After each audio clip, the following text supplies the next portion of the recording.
and welcome. This week, we are excited to be going on a virtual tour of Goodrich Castle with our very good friend, Philippa Brewell at British History Tours. Goodrich Castle plays a role in Shakespeare's plays being mentioned in Henry V, and it has a whole history around Harry of Monmouth, Fluellen, and characters that you will recognize from Shakespeare's plays. Here this week to take us around Goodrich Castle and show us what this place looks like and the history of that place is Philippa Brewell at British History Tours. So let's get started.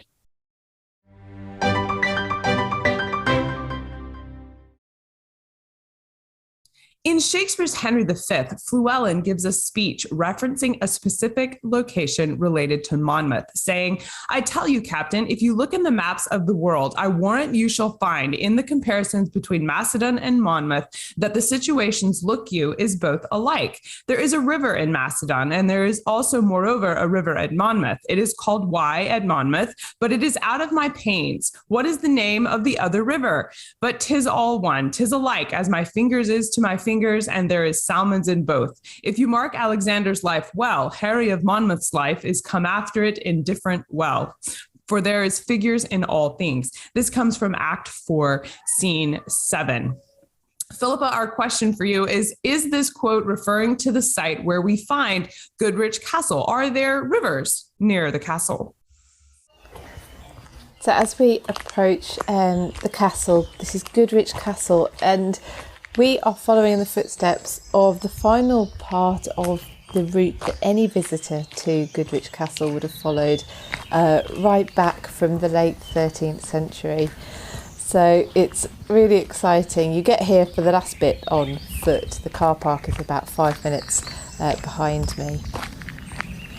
So I've brought you up to the top of the castle to answer this one so that you can see that indeed it does, I think. The castle sits on high ground. It's on a bend in the River Wye, which you can just about see down there. It's a typical defensive position for a castle, typical for this part of the country as well, along the Welsh-English border. So who is the Harry of Monmouth that Fluellen is talking about in Henry V? And was Goodrich Castle an active military castle during the War of the Roses? Okay, well, why don't I answer that while we're having a look around the courtyard? Well, Henry of Monmouth, in fact, is Henry V. He was born at Monmouth Castle, hence the name, which is about 7 miles from Goodrich. And he spent his early childhood in the area, living at a place close by called Courtfield, Greenfield actually, in Henry's time. Goodrich Castle, despite it being a border castle, and despite it being having such a close connection with Henry IV, Henry V and Henry VI, it doesn't actually get caught up in any significant skirmishes until the next major civil wars, those of the 17th century. We're up on the curtain wall. You can see this big hole here, which means we can now see over to the countryside, obviously created when in the siege of 1646, or maybe in the slighting afterwards, and then looking back round the courtyard, you can see, this is the thing I find fascinating, all the scars in the wall where various roofs have been, with all the modifications that happened over time. By the 16th century and the lifetime of Shakespeare, as opposed to the 15th century that's depicted in Henry V, the play, was Goodrich Castle still in use by the Crown for William Shakespeare's lifetime? Well, as we look around the chapel, the castle was never actually the property of the Crown, although at various times the next generation inheriting the castle was in their minority, and that means that it was at that point in the gift of the Crown to award custody of the castle to any loyal favourites that the king at the time wanted. And this happened in 1461 when the New Yorkist King Edward IV awarded Goodrich Castle to William Herbert of Raglan during the minority of John III, Earl of Shrewsbury. And that was following the death of John's father, another John, who died in 1460, fighting actually for Henry VI. How is Goodrich Castle related to the Earl of Shrewsbury specifically? Okay, so how is Goodrich Castle related to the Earls of Shrewsbury? Well, it was the Talbot family who owned Goodrich Castle from the early 14th century, and it passed from generation to generation.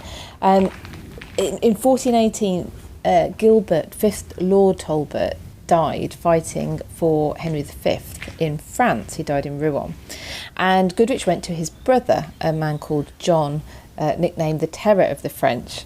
And in May 1442, Henry VI created him Earl of Shrewsbury on one of his return visits to England to get reinforcements. He was renowned as one of the best generals that Henry VI had, and he actually died in battle in July 1453 at Castillon near Bordeaux. But the title of Earl of Shrewsbury then continued down the male line. Before we move out of the North Range, I just wanted to draw your attention to this basin, Trefoil Basin. It had running water from the well, and it's typical of more that we can find around Goodrich.